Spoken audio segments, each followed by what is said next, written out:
Carlos, you can start now. Bueno, muy buenos días a todos. Seguimos en Expo Estudiar 2020 Black Days, una feria que trae una cantidad de opciones, beneficios y diferentes participantes como instituciones internacionales, desde educación temprana, es decir, idiomas, colegios, pregrados, posgrados, etc. Les doy la bienvenida a nuestra charla. Está con nosotros Alex Fintzner, que es de CATS Colleges. Está también con nosotros Ana Carolina Huitrago y Juan Ramírez, que nos van a acompañar hoy en la charla. Les doy la bienvenida. I am welcoming you guys, Alex, Ana Carolina, Juan, and Juan Sebastián Ramírez. They work for CATS Education, CATS Colleges. You will let me know, Ana, the proper name. Don't worry. Thank you so much, Carlos. We are really happy to be here, and most of that being here with Estudiar and the whole event that we're having. We have a special guest today, that is Alex Fintzner. It's our regional director for EMEA, and we're gonna have an amazing, I think 45 minutes, 1 hour talk with him. I don't know, questions are going to be afterwards, but anyway, if you have any questions after this meeting and you want to have a one-to-one with us, just contact the Estudiar team, and we will be happy to set a meeting with each of you. Yeah. Okay, so we can start. Alex and Juan, welcome. Thank you, Carlos. Guys, welcome. I'm so glad to be here to talk to you about our amazing programs and to enjoy our director, Alex, and his talk is amazing. So we really hope you enjoy it. So hello, everybody. Really nice to be here. I'm going to talk for anywhere between 30 minutes and an hour, depending on how much of a random ramble I include into this. But first and foremost, let's get this joke out of the way. So CATS is not Gatos or whatever. It's Cambridge Arts, Technology and Science, okay? One very important thing to understand: we are not a school for cats. We are indeed an educational establishment that has been around for over 65 years, and we do exactly that. We deal in arts, technology and science, so whatever your interest in this world, will definitely find a program for you. And come with me on this journey about future careers. So basically, a quick rambling session about how fantastic we are. One of the achievements that we've done over the years is for instance, we have a program that in 1 year leads you to a University of St. Andrews, which many of you probably haven't heard of, but it's a second university in the UK ranking of universities between Oxford and Cambridge in 2019. So not many schools can do this. Another thing is that in order to find out which schools are good or not so good, there's also a fantastic resource which is called Independent Schools Inspectorate. It's other schools coming into our school and many other schools in the UK and checking, you know, how good the schools are performing. So if you Google CATS Canterbury ISI inspection, you get this report, and if you hit search, you type in excellent, you'll find the word excellent appears in the search bar, you know, more than 60 times. So I guess we're pretty good.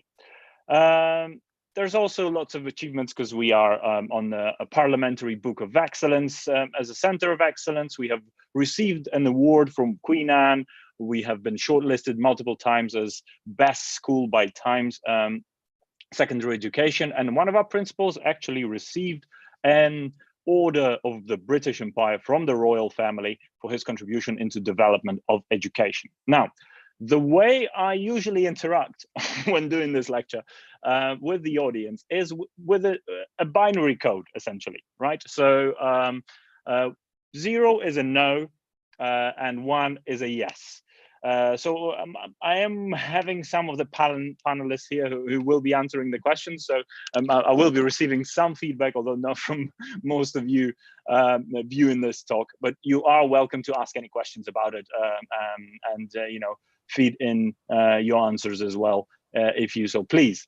Actually, Now, Alex, we have people in the chat, so let's try. Fantastic, brilliant. Okay, all. guys in the chat, please show me some love by putting in 1s and 2s, 1s and 0s, so that I know that you're here. Now, if you basically, I will not quote every source that I've used for this lecture. These are all the companies whose data is within the lecture. Usually, in the right-hand corner, there will be a logo of either US Bureau for Statistics or the Business Insider or Experience or whoever provided this data. So it will be there.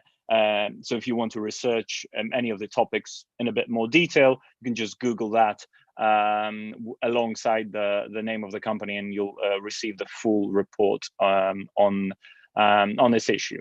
And sometimes there's this little Winnie the Pooh, and this is the thinking session. Okay, so this is when we try and sort of ponder a little bit and think about why we are experiencing certain difficulties in looking for good careers. So one of the things I wanted to talk about is stereotypes, and this is the first section where we try and check our binary code communication system. Okay, so a simple maths equation, right? You have seen this problem many times. You'll see that this is still in Russian for some reason. So a 1 is a yes, a 0 is a no, and the question is, are these two lines equal or not? So if in the comment section you could let me know whether there are same or not the same, that would be great. What are we getting? We are getting 0, 0. No, they're not the same. Yes, 1. Oh, come on. You see, Carlos has actually is a victim of a stereotype, because usually when this task is presented to you, the answer for the most part is yes, they are the same, but I actually changed it. I made the one above bigger. So usually the answer is yes, but the reality is if somebody changes the rules of the game, the answer also is changing. But we are often trapped in the stereotypes, and we continue answering the questions or trying to find the solutions to problems by using the same things, whilst the rule of the game have changed. So we have to operate in a different way. So how do we choose careers? Again, if you have any ideas about it, please put the comment in the chat section. So what sort of criteria are we using? So what is important when we're choosing a career? What is our main goal? What do we want?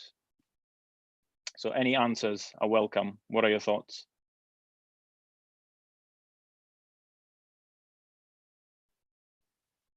Well, I guess studying what we are strong for. Okay, so what you like. So following your passion, doing something you're interested in. Okay, both of you, depending on passions. Yes, everybody's okay. It's all about passion. Fantastic, brilliant. So, and it's an interesting setup because with audiences all over the world, that sort of hierarchy is very different, right? So if you're somewhere in the Middle East, it's money, money, money, and then passion, yeah, it's somewhere, but not really. If you're somewhere in colder sort of parts of the world like Russia, it is very often whether that job is going to be around, the longevity, the safety of it, right? So that people basically are concerned about different aspects.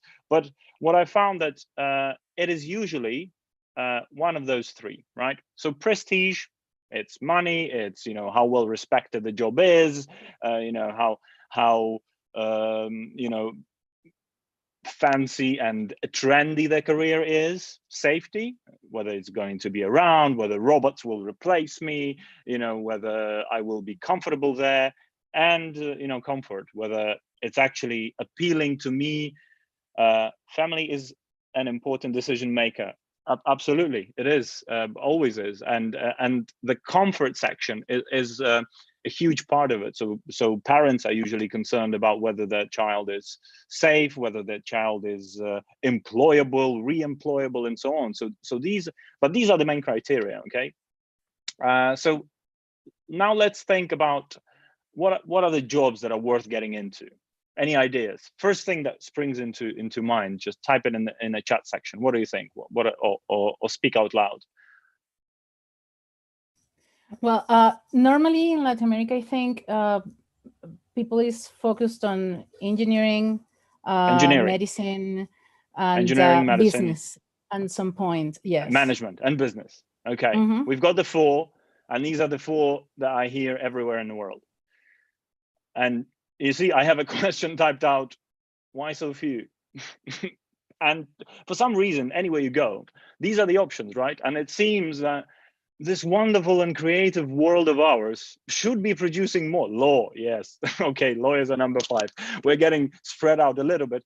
However, it's not that many. The next section of this lecture is called "Why is life so damn complicated?" And there are certain reasons. What I mean by that is why choosing a career path is so difficult.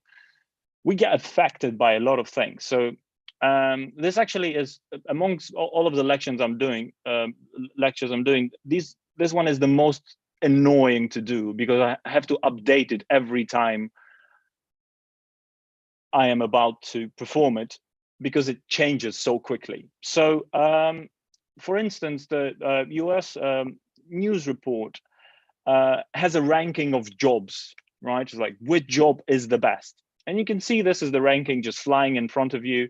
And if you look carefully enough, so obviously you have number 1, obviously, is an IT specialist, software developer, then a statistician, and then it's all sorts of doctors in the world, right? So it's like whatever, orthodontists and pediatrician and general physicians and cardiologists and so on and so on and so on. So it's just doctors.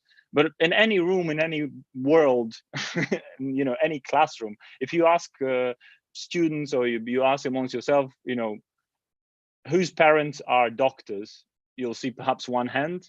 Very often, nothing at all, right? So that basically there is this issue that the prestige of a set often skews our perception of availability for different jobs. So we don't really know what's out there. Another issue is that some of the jobs in this ranking, for instance, are being replaced very quickly as well. So number 21 in this ranking, it was number 10 just 2 years ago.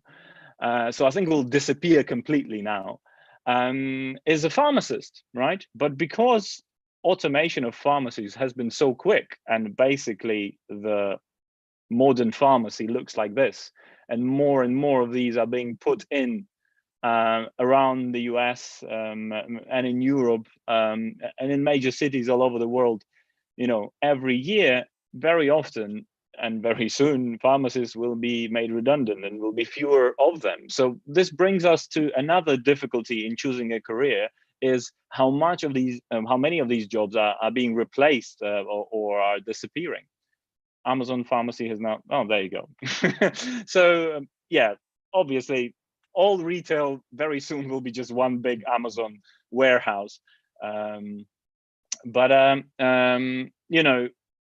A factory like this is operated by about 14 engineers, whereas 20 years ago this factory would need 3,000 employees to run properly. So automation is a big thing again, and it kind of affects us.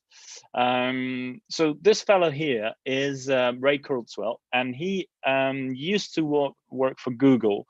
So he's essentially a futurist who's been predicting things for his entire lifetime. and they have been pretty accurate, those predictions. So I do recommend reading him. So one of the few predictions that he's made recently. So by 2025, automation will consume 5 million jobs. By 2022, so in 2 years, human-robot legislation will emerge. But this is already happening because self-driving vehicles, you know, there's legislation happening there. And by 2031, 3D printing organs will become common. So you walk into a hospital, print yourself a new arm, and walk away. Apparently, that'll be the life we'll be living in 10 years. Let's hope that's actually the case. So if we think about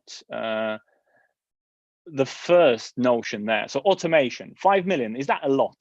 What do you think? So let me know in the comment section. Is it a lot? 5 million jobs that we are losing? Is it, oh, it's 50-50 actually. Juan says it's not a lot, and Juan is correct, in fact, because essentially that's, if we look at current automation, it's not that huge, and the number of currently automated job is 0.7%, and it's mainly automotive and electronics, and those 5 million are 0.3%. So by 2025, it'll be just 1% of global workforce that has been automated. So not too bad at the moment. Let's see where it's moving. But an important lesson to take from here is that basically most of career advisors and career specialists are now saying for sure that having just one career in a lifetime for most students globally will be an impossibility. So most of high school students at the moment are likely to have 4, 5, 6 careers throughout their lifetime, and that will be the norm, and I'll be absolutely fine. So nothing to worry about, really. Just be open-minded and be ready. So let's talk about some of those jobs. So app developer, everyone knows we all have these things. So we use apps every day. Now, UX designer is something kind of less of a known career. And it's basically a person who's focusing on user experience whilst using a device. But even further, for instance, if you go into a fancy shop and the way the doors open and how you are greeted and so on, that's part of designing a user interface. So social media manager, again, people we all know, they work for companies and they basically run their social media. They post on Twitter or Facebook on their behalf. But who's a chief listening officer? Have you ever heard of a job title like that? That's insane, I know. Chief listening officer is one of the recent jobs that basically appeared on that very high level in companies. So along CEOs, commercial officers, financial officers, now there's a chief listening officer. And that person is responsible for basically gathering all the information. So when you're angry about Samsung phone not working properly and you go to Twitter and rage a war on Samsung for not delivering on their promise, if you are an influential enough person, Samsung has to manage that damage because all your following will know that Samsung is not a great phone. Therefore, they need to reach out to you and somehow rectify the issue, make sure that you're a happy camper. And basically, this is a job of a chief listening officer. So someone who's listening, as it were, on social media, what risks a brand is facing reputationally and is trying to fix that. So AI engineer, again, something we sort of understand and know what that is, artificial intelligence. Those engineers are working on Python and other AI languages, and they basically taking away jobs from everyone else.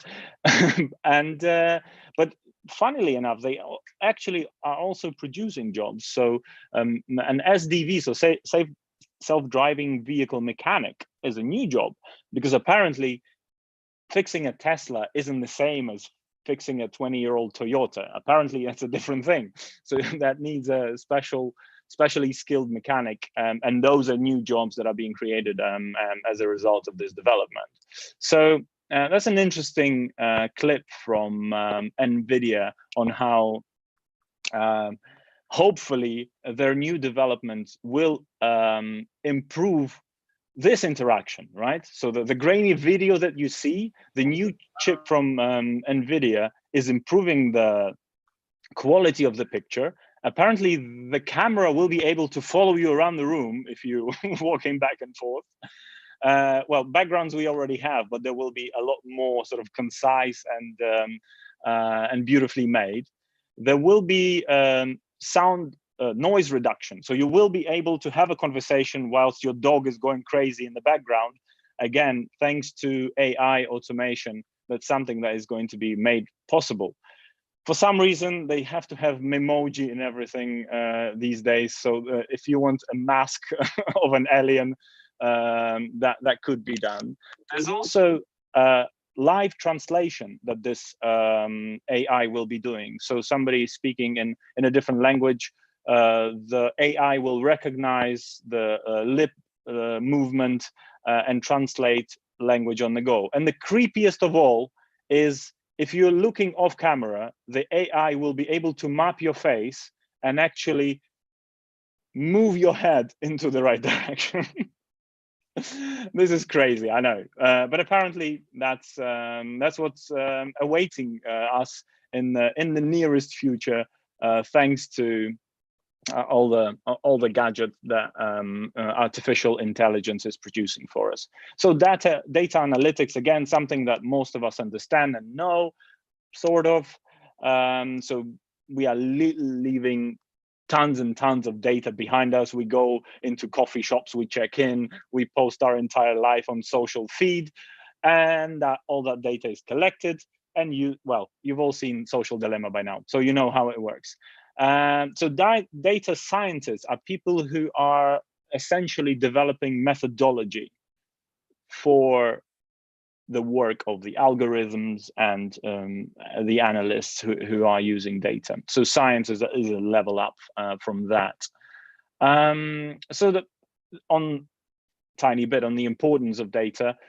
So you'll see this is an interesting quote from experience that mistakes in data lead to an income loss of 12% for 88% of US companies. So again, very important jobs and great careers to move into if you are a data kind of guy or a girl. A company called Enron, I don't know if you know them, they have gone bankrupt long ago, but essentially due to the fact that there were no data analysts around, they have been able to to make massive fraud and lie to their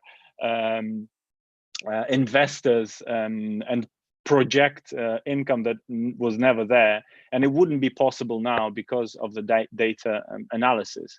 You also remember this fantastic thing when Guy took 100 Android phones, put them in a red trolley, went on a bridge and caused a chaos in a city because Google Maps thought there was a horrible traffic jam on that bridge and started redirecting all of the traffic around that, and it was just one guy standing there with a bunch of phones.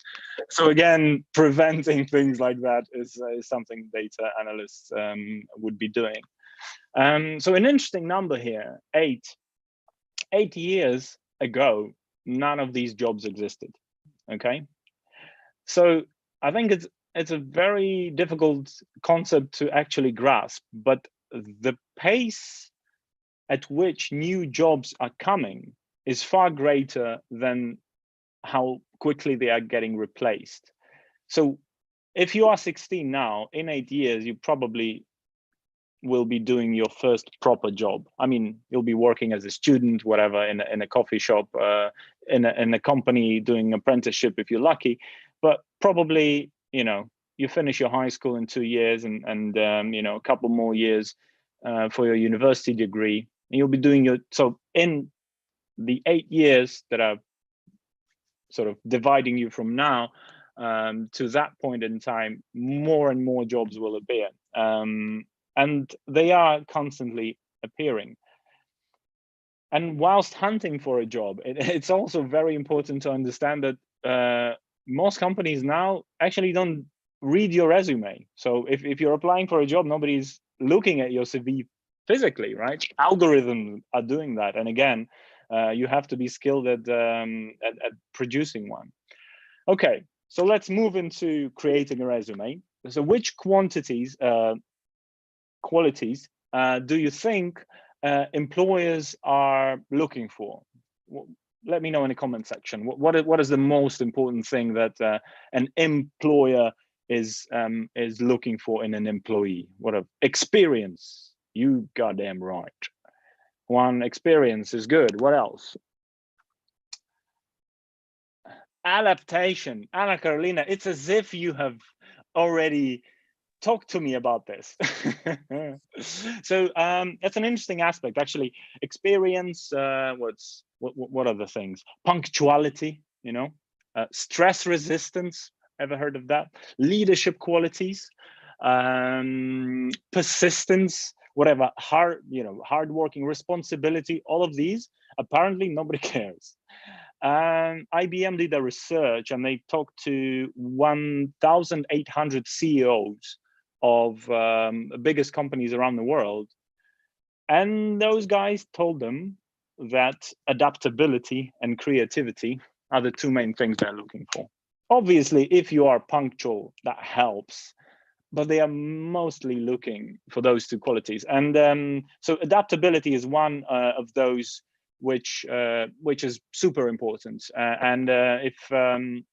If you look at performances of certain brands and companies throughout the history, you'll know that, for instance, Blockbuster, I don't know, the younger will never have heard of Blockbuster. Sort of slightly older people will. It was basically the Netflix of then. It was the biggest video rental service in the entirety of North America. And they have closed their last two branches in Alaska last year. Okay, those guys are out because they failed to adapt. If you remember Kodak, a company who actually invented personal photography, they have been the first to put a film in a camera and give it to a person to, like, take a picture. Again, they're gone, and it's not that we're taking fewer pictures. We're taking annoyingly more pictures than ever. It's just Kodak is nowhere to be found. BlackBerry, another fantastic company that once was in the hand of every businessman around the world, flying in a business jet. Now, again, because at some point they decided they want to keep buttons, we decided we don't want any buttons. And BlackBerry is now being sold again to yet another Chinese company who are trying to revive them, but they're gone. They failed to adapt. And they used to be 20% of the entire global market of mobile phones. Who is holding that share now? 20%. Let me know in the comment section. Who's that? Come on, who is 20%? Apple? It is Samsung, of course. Apple makes the most money, obviously, but they only have 7% of the global market currently. So we're now starting to make a list of qualities that we are looking to create a fantastic package for you to be prepared to take on any career. So adaptability, as we have mentioned.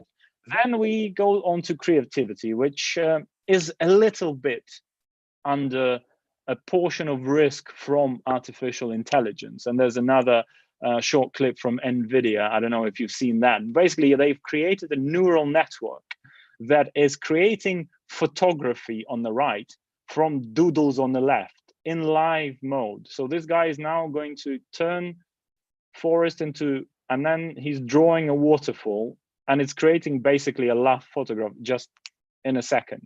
And it's already available, right? That's something. So those on the creative side are a little bit at risk. So you can see how artificial intelligence, who ate all of the Google pictures, can basically create live photographs from just the gradients being changed, and the AI understands the difference between blue water and blue sky, and how mountains should reflect in water and then they shouldn't be reflecting in the sky. It's fantastic stuff. So on a creative sector, there is a bit of a risk, but it's not a huge risk, I don't think. So creativity, adaptivity, critical thinking. One of the things that isn't really taught in many schools, those schools that are teaching critical thinking are fantastic. More schools should do that. We do. So do look for establishments that are practicing this fantastic thing. So soft skills, I think most schools have now realized that people skills, soft skills are very important, and they are being taught. Science, technology, engineering, and maths. I mean, not all of us are mathematicians, so it's not a necessity, but it's good if you have those skills. And cross-science knowledge. Essentially, at the beginning of this century, sciences were sort of moving in the opposite directions, and physicists had very little to do with people who are, I don't know, studying photography. But now all of those sciences merge. For instance, our dean at Cambridge School of Visual and Performing Arts has done a PhD on optics of photography. So it was a physics degree, but she's a photographer. So in order to take very good pictures, she has been studying physics. So this is how crazy the world has gone in terms of cross-subject knowledge, and it's very very valued by all employees in companies and so on. So you can see, for instance, if you again we come back to data science, how much a scientist has to combine in order to do that, and also there are some moral issues, where you have to be good at hacking, but not use it for evil purposes, right? So these jobs are also becoming quite difficult and interesting to navigate. So this diagram just basically shows that in terms of shift and change, it has always been with us. So there's no reason to be afraid that, oh, there are fewer lawyers, and it's always been like that. It's just we are doing more interesting jobs now. At the beginning of the century or at the end of the previous century, agriculture was what most people did, and manufacturing as well. So those have taken a huge dip. But, if you want to do education, healthcare, telecommunications, business, trade, construction, any of that, that's all growing. So more jobs coming and more potential interesting careers are developing. Very quickly about a few degrees that are sort of appealing and appearing. For instance, trash engineer. I know most of you would not want that on your business card, but it's an interesting job because as a population of the world, we produce 2 billion tons of rubbish every year. So it would be, it's an interesting challenge to do something with all of that rather than dig a huge hole and put it inside of the earth. And a few very good universities started these degrees. So MIT has launched theirs last year, and Cambridge and Stanford are lined up to do theirs in the coming years. Alternative energetics consultant, that's another thing that is becoming very trendy. First of all, let me know, what do you think about alternative energy? So all of these,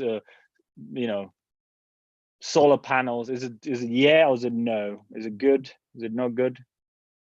Yeah, it's good. Yeah, most people think it's good. Follow-up question, how many hours of solar energy do we need to power the Earth for 1 year? Just a guess. I mean, obviously, I don't expect you to know. Any number, put any number. One. That's correct, 1 hour.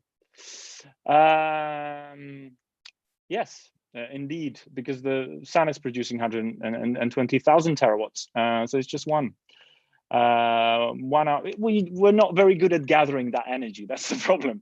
So energetics, alternative energetics is legit indeed.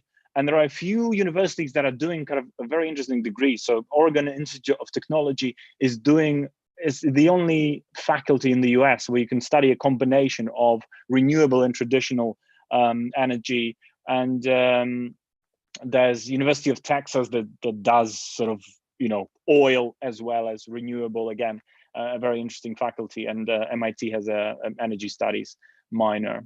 medical mentor. So that's an interesting job that is basically derived from the idea that people, I mean, human beings will not be performing operations. So now we're slowly moving to humans doing operations by using robotic hands.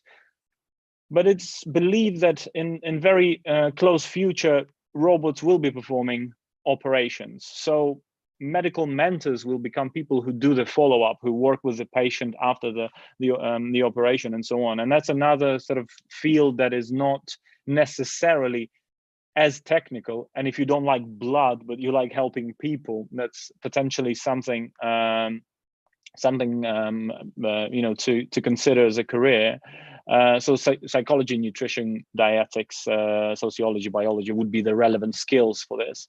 And Harvard, NYU, and Stanford are the best universities to study that.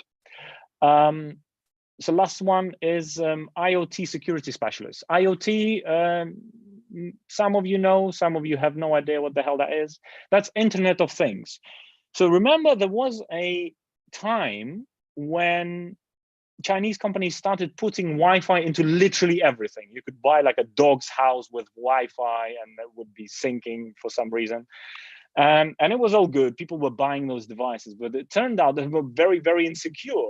So there's like tons of videos on, you know, on the internet with people being spied by their microwave, which had a camera installed for some reason, and it was very easy to hack into.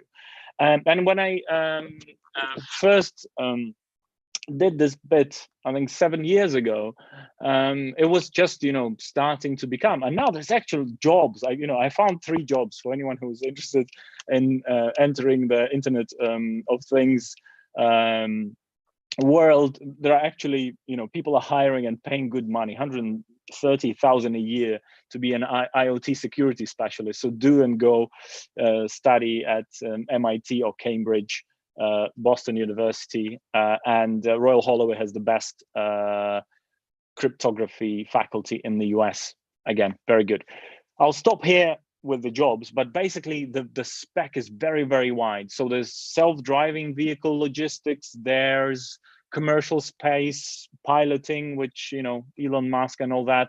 As we have mentioned, 3D organ production, memory surgery. Apparently you'll be able to remove a negative memory from your brain, which I will definitely use as soon as it's available. And obviously, if you're not into very technical stuff, there's writers, designers, publicists, singers. All the creative sector is still remaining, and there's plenty of careers to do that. More importantly, we can help you prepare for any of that. Yeah, for instance, at CSVPA. And it's actually a good one to consider, because as far as automation is concerned, the creative sector is the least affected. So you can see even lawyers get removed and robots are replacing them.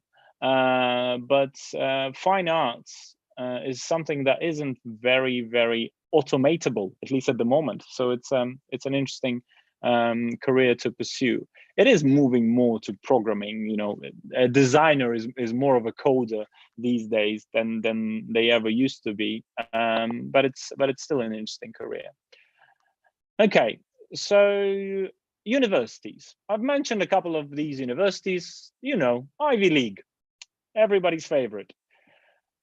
The problem with those, they're super selective, right? So the yellow bars is the number of applications that have been made in 2019, and the blue bars are the number of people who actually got in.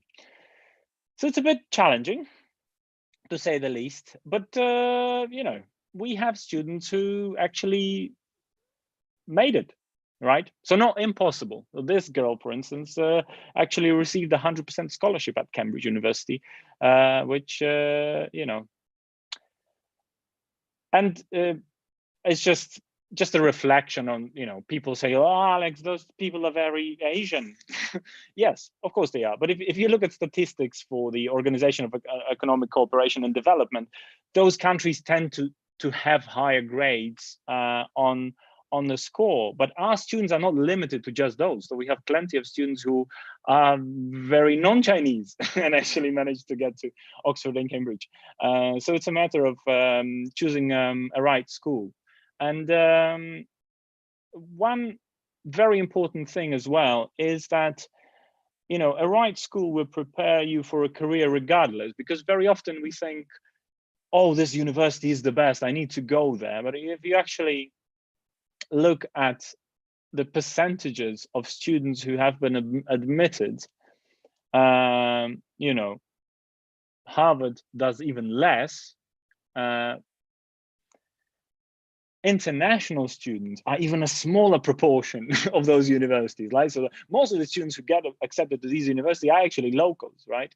So, and happen to be from one of those countries as well. So if you look at this row here, you'll see the percentage of students, of international students who are accepted into University of Cambridge, right? So you see China, Hong Kong, Singapore, to Malaysia and so on. So these guys are the top. So you are within the international student cohort, and then, you know, even lower down the line of likelihood of acceptance, which isn't bad. It's just, you know, the odds are very difficult. But there are other fantastic universities that we can get you into, and it's absolutely fine. Well, actually, if you want, this is the easiest faculty to get into at Cambridge University. So if you want to study, classics is essentially, you know, Greek mythology, Latin, you know, all the exciting stuff. So it's, you know, you're 81% likely to be accepted, but you have to be a female. Sorry, Juan. This one is for Anna Carolina, I'm afraid. So they're very, it's yeah, it's 41% for male, 81% for female. Yeah, but you can see our students that get into Oxbridge are from Spain, Croatia, Albania, Ukraine, Russia, Japan, all over the world. It's absolutely fine. Doesn't matter where you're from. We'll get you there if this is the right university for you. So what do you need if you do want to get into those universities? You need fantastic grades. You need to follow your passion. And we've learned today that Latin America is all about passion, which I love. Do good charity work and mean it, not because university likes me to do it.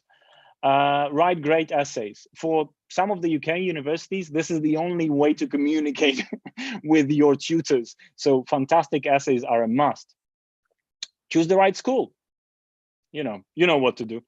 And choose your parents carefully. So statistically, very likely that you will go into Stanford if your parents went. Obviously, you can't do that, but you know, if you have the opportunity to choose your parents, by all means do.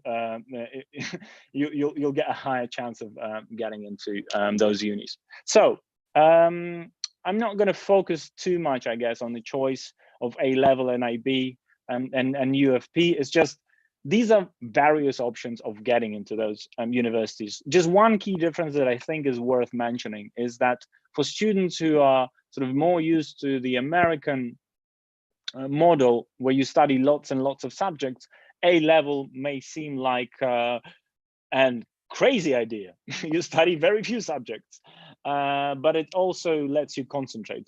For instance, if you want to do architecture, you would do art, maths, physics, and that's it. Or if you want to be a doctor, you'd be doing chemistry, biology, and maths. So it's limiting in a way, but it's good for students who like to focus and perhaps don't like alternative subjects. But there are millions of degrees you can get into with studying whatever the hell you want. There's no requirement to study a particular subject to do, for instance, any of these subjects listed. Okay, so about us a little bit. That's not us, that's McDonald's. Now, it's basically a reflection on what traditional education is at the moment. And it hasn't evolved much since the way it was created. And essentially it is McDonald's, because not in a bad way. I mean, we have these connotations like, oh, it's bad food, but it's very standardized, right? For like when I travel in Indonesia and I haven't had any food that wasn't burning my gut through for a week, seeing McDonald's is a relief. I know what I'm gonna get, right? And it's it's good in education for those students who are standard, but very few of us are. We are in fact very different, and standardized things not necessarily work for us. So, you know, you have, that's my son, by the way, and he's a, you know, traditional man of his age. One device isn't enough. So whilst you're loading your Fortnite, you have to watch Netflix, because how do you spend those 30 seconds productively? And this is how you do it. And many students will find that you know, they can relate to it, and you know, having something that is more tailor-made, that is more specific to you, is a better experience, and a better career path for you, and development for you as a student.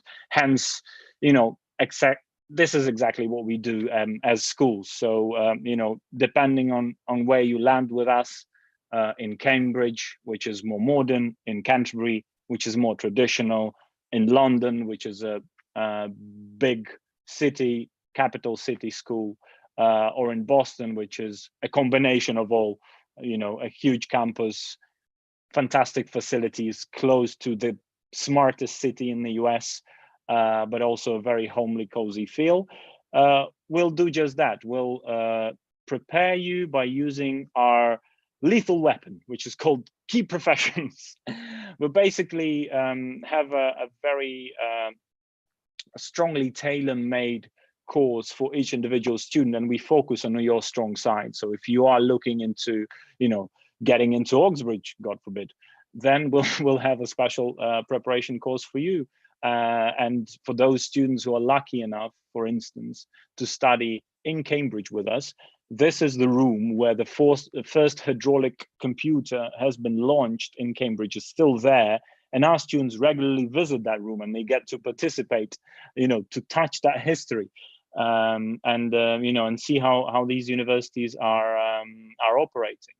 You know, if students are interested in studying psychology, we have lecturers from the University of Cambridge who come and you know, and perform lectures for students in the interest in the fields of interest. So, for instance, this is a 5-year medical student who's doing a lecture at Cambridge University, who's doing a lecture for our students on you know, on cell development. So this is something that you will be experiencing as a student who's studying with us. And as a result, we have a very varied, you know, portfolio of students going into degrees. So for instance, all of the guys here in the picture, they went to study at Oxford University. So veterinary law, maths and linguistics. So very, very broad portfolio of universities, of degrees that they were able to do.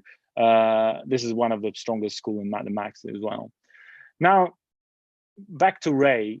One of the predictions I very much like, and I think is very true, and many students can relate to it, is that a lot of students now feel they're smarter than their teachers because they have this. They Google everything in 3 seconds, right? So all that knowledge very often becomes not that valuable because it's easily accessible. But the main function, he says, of a teacher in the modern world is support, motivation, is character building. It's not teaching you things that you can Google. It's actually making you into a person you want to be. And this is basically the answer we have to on all the issues here. I'm going to end on a quick story about cats, I guess. So the story goes that there was this little girl who was 7, and she was misbehaving at school. She was a complete nightmare to deal with, and teachers could not cope with her. And this was some 70 years ago, maybe 60 years ago. So she was asked to go and see specialists, and her parents took her to a psychologist, and that psychologist talked to a kid for a little bit. And I mean, if it was today, she would be put on medication, but it wasn't available then, okay? So that psychologist have put music, could be a legend, music on, asked the mum to come out and they were just looking at this girl through a glass window, and she started dancing because the music was playing. And that psychologist said that this girl doesn't have a problem with her behavior, she just needs to move in order to be able to think. And it turns out that that lady's name is Gillian Lean, and she became UK's most prolific artist in musicals. And the musical Cats was actually created by her, and she was one of the main performers in that musical. What I'm trying to say is basically every kid deserves a chance, and we as an institution also think in the same way, and we do try accommodate every student to give them the best experience we can. That's it for me. Thank you very much. Sorry, I've been rambling for an hour. No, it was super interesting. Thank you so much, Alex, for this. It was really eye-opener, I think. A little worried as well for some of the things I saw, especially on the computer and the science part. But yeah, it's amazing. I don't know. Hi, Andrea. How are you? Hi, morning to everyone. I'm so sorry. I really want to apologize. Carlos had some issues with his internet, so I'm here, of course. No, thank you. Alex, was your presentation was amazing. I really like this, the end of your presentation. I think the message is really clear and really motivating to every student who want to study with you. So I want to thank you. Of course, I want to thank to Ana and Juan, because they are always here working with Estudiar, always giving an advice to every student who want to study with you guys. So thanks a lot for your time. We received a couple of questions. I know we don't have a lot of time now, but I really want to give a message to all students who want to study with you, but maybe they have some limitation at the moment, maybe because of the language or maybe because of the money. So what is the best advice you can give to those students? I know the end of your presentation has a really special message, but could you give maybe another advice, something that you consider is really important to them? No, I think the message is in every way an invitation to try anyway. Essentially, we do value persistence. We do value students who are passionate, and we do our utmost to accommodate students who actually have achievements. So obviously, you know, if a student has an ambition that isn't supported by anything, that's a different story. But those who do work hard and have something to show for it, we do try and accommodate them in many ways possible, and indeed financially as well. So, you know, all the talent we are very, very happy to accept and give them a way forward in life as well. So keep trying is basically the message, I think. Okay, maybe I want to ask you something you mentioned before about the critical thinking. So how can you think the students can develop or maybe improve their critical thinking? Okay, so with critical thinking, I feel that the three main things, basically critical thinking is more about practicing it than actually knowing the theory. So you can, I mean, we do a course that lasts 6 months on it, so it's very lengthy. But if you think about it, essentially, one of the main rules to practice is be a bit more humble about perceived truths and assumed beliefs. Okay, so if you see a bottle of water, you know, you have to look at it and see, okay, it's a bottle of water, but it's been open. It could be vodka, it could be sambuca. I have to smell it. Okay, it smells like water. It's very likely that it is water. I'm obviously exaggerating, but that approach in addressing ideas is a very valuable one. You know, believing everything that a YouTuber says to you is a very dangerous path to follow. So that's one. The other thing is try and accommodate the other side. If there's something you believe strongly, practice for a second, try to take the opposite position. You know, if you're in politics, if you're pro-Biden, try and think, okay, why do people support Trump? Obviously, there are some people who have supported him. So again, it's a very practical way of trying to understand the other side rather than judging them.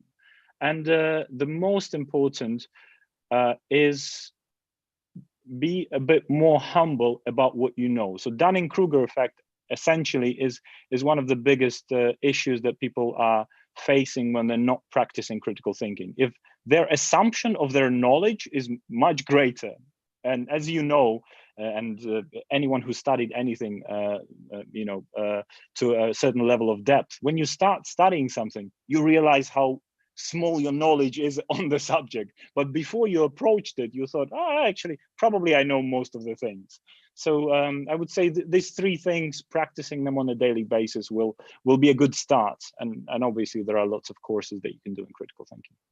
Okay, perfect. So someone is asking if, is there any scholarship available with you?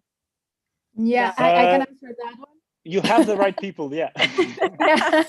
Just we based all those scholarships on academics. We have interviews with the students, so just contact Estudiar, give them your email. We will be contacting you later on, and you will have a meeting with Juan or with me, and we can talk about everything, see the possibilities of and how much of a scholarship it's going to be able we are going to be able to give you. But yeah, just contact us, contact Estudiar, and we can have a meeting about that. Okay, perfect. Thank you so much, guys, for everything. We are really happy with your presentation, Alex. And of course, we will maybe bothering you with another presentation in the near future, of course. Oh, please do. Yes, I'm not always available, but I am available sometimes. Okay, it will be great. Thank you so much. Thank you, Andrea.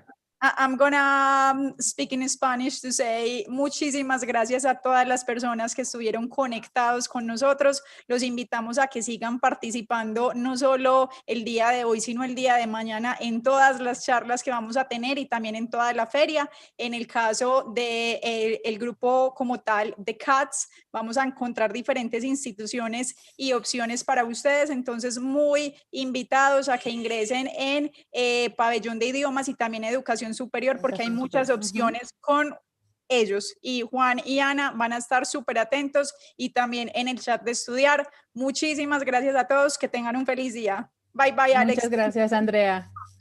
Con gusto. Gracias. Chao.